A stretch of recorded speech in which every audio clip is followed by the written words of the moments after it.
She's a real beauty, ain't she? All dressed up and nowhere to go. And she's getting restless.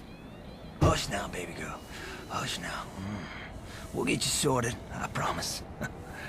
I know the look of someone who got no understanding of motors. Shit. That's alright. I ain't much good with people, but I'm a genius when it comes to automobiles. This fine lady, she's the only ticket off the island. Wait, did you think you could just walk everyone out of here? Across the bridge, through the fog, back to Silivai Station? You think you're some kind of hero, don't you? That's funny. That's hilarious. That's pure comedy gold. You no more a hero than old Edgar here. You just got fancier moves and city smarts. Those smarts don't count for much under present circumstances. Now, I was getting close to finishing her up, putting the last few pieces in place, when those last few pieces just up and walked out on me. Couldn't believe my eyes. I seen some crazy things out here at night. Things with wings and tentacles and 1,000 screaming mouths. But I ain't never, and I said never, seen scrap metal just get up and stop walking. That's fucked up. You heard me. Fucked up. So it seems I can't get no further with the little lady here. Not as long as that transformator keeps rebuilding itself. So I'm stuck out here till the cows come home. And you've seen those cows with your own 2 eyes, haven't you? I have. Those cows, they ain't never coming home.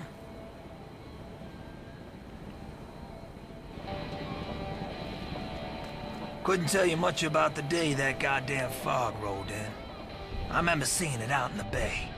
Thick and dark, like pea soup. I went outside for a look-see, you know? And then everything went black. I woke up the next morning back in my trailer, splitting headache, like sharp things were crawling around inside my brain. Tango barking like crazy, and Cash staring at the door like something spooked him good out there. Something big and stinky. The fog took the whole town, or most of it, replaced it with Smurfs and Frankensteins. Now I call them Frankensteins on account of the movies, see? Dead men walking, get it? And the Smurfs, big blue bastards with spikes and claws, and those walking brains running the whole fucking freak show. Jeez, not that it made much of a difference around here. Town was filled with vermin and whores and devil worshippers long before that fog rolled in. Sure, you got your survivors back at the sheriff's office. That Bannerman lady, Andy, and that big guy, the outsider with the bike. What's his name? Elk? Deer? Gives a shit. Then there's Hawthorne, the pastor. That's not a man you should trust, let me tell you that. He's got Skeletors in his wardrobe. I'm telling you the truth. And that gypsy fortune teller, if she's still alive, the harlot, never slept with me. Slept with half the town, though, including the shrink, sheriff's husband, Bannerman. Hell, as for Norma, she's all right, but I feel a whole lot safer out here alone with my hounds. It's not the first time we've had an incident around these parts now. I've seen things, bad things, slimy things, things with 100 sharp teeth, 1,000 black eyes, and terrible thoughts that chew and claw their way into your brain, so that it hurts like a motherfucker. It makes your nose bleed, and gives you terrible nightmares. And they stay there. They never, ever leave you. I'm a genuine local. Grew up right here on Solomon Island, just south of town, at the Overlook Motel. Used to be nice down there. Red oaks in the forest, beautiful ocean view. Place all boarded up these days. Been that way since those guests just up and vanished. And those lights and knocking sounds at night. Screams. Word of mouth got round. People stopped coming. And we had to shut down. Now that whole business at the motel started when the Englishman disappeared. Never saw the man again.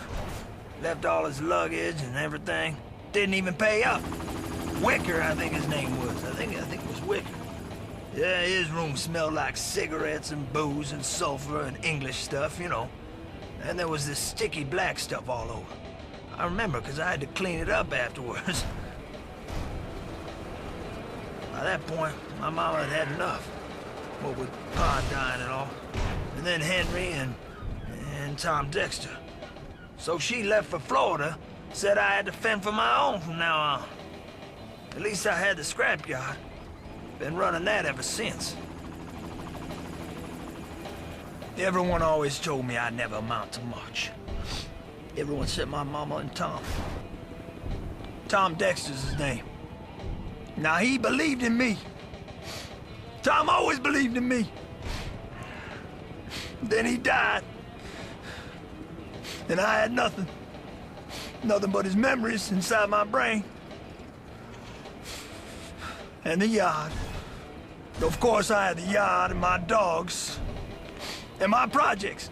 I always got my projects. Those fuckers back in town. They'll be howling a different tune when they watch me ride out of here. Waving my handkerchief. Blowing exhaust up their tight assholes. Fuck you! They're gonna be sorry for treating me the way they did. Calling me a retard. And bad-mouthing my mama. God bless her soul. They're gonna pay for what happened to Tom Dexter, I'll tell you that too. I swear on my life. I got a list for my bus. It's a short list for a short bus. God damn, I'm funny. It's got me on top, of course. Then my dogs. Norma, Mrs. Creed, she's on there. Andy, if he asks nicely with politeness. The widow Franklin, she's welcome to have a seat. And the Indian fella, Red. Yeah, maybe him too. And the rest of them, devil worshippers, whores, liars, and cheaters. They can watch the rest of us roll out of here, over the bridge and through the fog. They can rot in here until the day of judgment, until the day of Exodus. Jesus Christ, do I look like a college professor? I ain't got no fancy words. All my genius is in my hands. Frankly, they got neither the time nor patience to be explaining shit to you. Just don't give up, do you? Look, quantum motors is just motors, except you don't see the motor. You following? Gotta shut your eyes and focus on the sub and tonics of things. You see the itty-bitties? They go in one end, then gazillions of tiny little gears start grinding up against each other, and then poof! You get these bitty titties shooting out the other end.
This is more of a nice to have, but you know, sometimes it is nice to have things.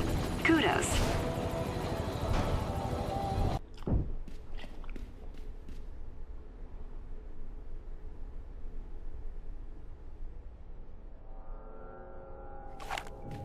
Who the hell goes there? Identify yourself. Goddamn. Thought you might be one of them. Better be more careful. Accidents can happen when you sneak up on a man. Put it there. I understand perfectly. Man's gotta guard his handshake. Gives away a lot of a person's soul. I'm not talking about that palm reading shit. Shake a man's hand, you get a sense of his worth. His past and present. See the wear on these? Metalworking hands. For fixing things up. or breaking them. Real slow. No secrets. All in plain sight. More than you can say for this island. You got the back and the stomach for digging deep. All manner of shit comes out.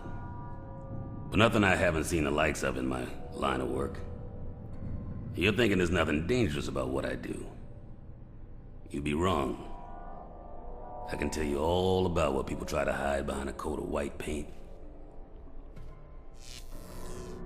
Generator's been acting up, which is fine during the day, but at night, they get bolder when the lights are out, the sea beasts.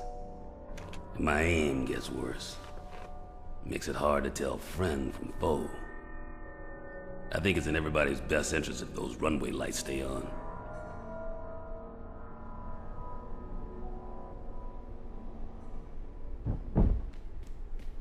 I've been up and down the coast. Up and down a whole bunch of coasts my whole life. A lot of machine shops, engine yards, planes, boats, big boats. You could say I was a born fixer, a can-do man. The bosses point me at a problem, they know it's gonna get fixed. I'll find a way. Their spirit doesn't break easy, the sea beasts. Spending more time working them over than seeing to the planes. They're about as resilient and twice as stubborn. The sea breeze things tough, scours out weakness. That's how it works. So I really have to go to town with the power tools. This storm, everything in it, it'll pass. That's the straight truth. And you know you can believe it because I'm all about certainty. Goes with my line of work. A certain method and certain results. No one wants to put their life or money in the hands of a betting man.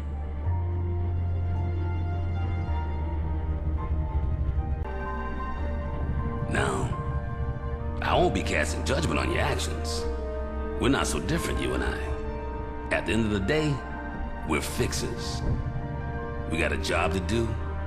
Come hell, come high water. Come hell out of high water.